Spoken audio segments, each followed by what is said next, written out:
Please meet our next guest. This is Artis Pabriks, former Deputy Prime Minister and Minister of Defense of the Republic of Latvia. Hello and welcome. Thank you very much. Thank you for joining us. So, Saima, the Parliament of Latvia has approved a new government. How will it affect and will it affect the support for Ukraine? It will not change anything as far as Latvian support to Ukraine, because the Prime Minister remains the same.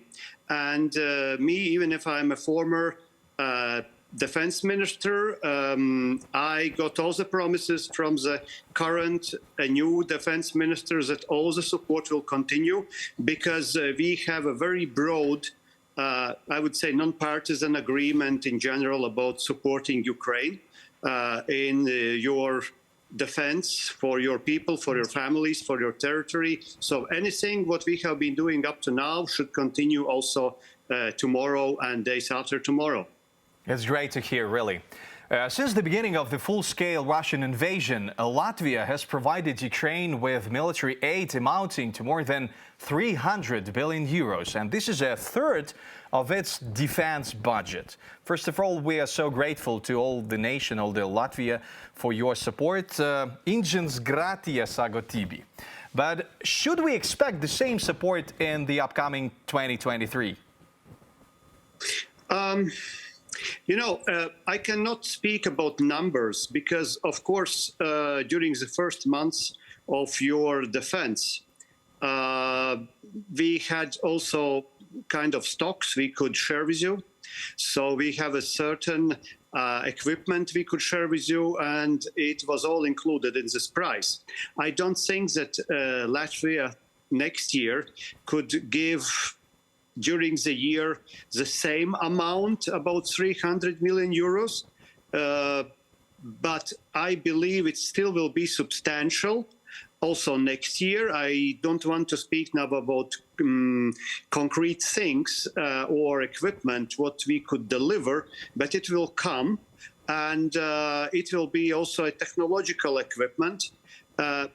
Very much depends also how we would be able to exchange or acquire some of military equipment from other NATO countries, because also we are buying quite a bit of things. And if we are buying some other parts or weapons or vehicles, then of course the existing ones we could immediately also try to send to Ukraine. So I would doubt that next year we will repeat again this 300 million plus. I believe it's already coming close to 350 or 400 at this moment, but we will do as much as we can.